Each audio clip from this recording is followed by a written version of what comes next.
ادھر کی بات ادھر پہنچانے والے نہیں تھے، اپنے کی اندر دشمنوں اپنی اندر کی بات دشمنوں تک بھیجنے والے نہیں تھے۔ ہمارا حال تو یہ ہو گیا ہے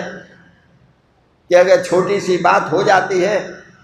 تو پھر نتیجہ کیا ہوتا ہے، ادھر کی بات بھلا کس طرح ادھر پہنچی،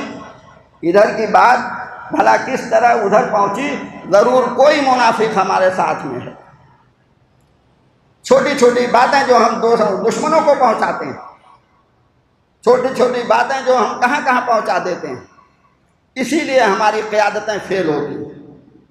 اسی لیے ہماری تحریکات فیل ہوتی ہیں،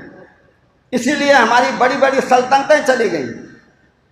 میر جعفر اور میر صادق جیسے لوگ جب ہماری امت میں پیدا ہوئے تو ٹیپو سلطان جیسا شخص جو ہے وہ انگریزوں کے سامنے جو ہے وہ جان دینے پر مجبور ہو گئے، جان اس کی شہید ہو گئے،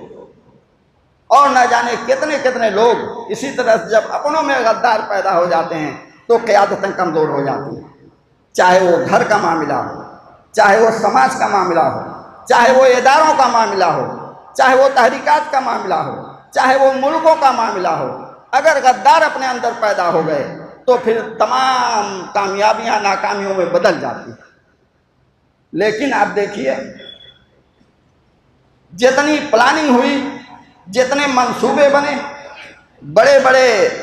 انعامات پیچھے رکھے ہوئے تھے، 100 سرخ اونٹ کا انعام تھا، بہت بڑا انعام تھا، لیکن ایک بھی امت مسلمہ کا ایک فرد بھی بکنے کے لیے تیار نہیں ہوا۔ آج کی مثال دیکھ لیجئے، غزہ میں سالہ سال جنگ چلی، پورا اسرائیل یہ لگ گیا دولت کے ساتھ اپنا خزانہ لٹانے کے لیے تیار تھا کہ کوئی ایک غدار مل جائے غزہ میں سے جو ان کی قیادتوں کی جو ہے مخبری کر دے یا قیادتوں تک ہم کو پہنچا دے۔ مایوسی ان کو ہوئی، 70,000 مار دیے گئے، مکانات جو ہے وہ سب ملیامیٹ ہو گئے، منہدم ہو گئے، لیکن ایک فرد بھی اس سماج میں سے اسرائیل نہیں پا سکا جو غداری کر کے مخبری کر دے۔ ہم اپنا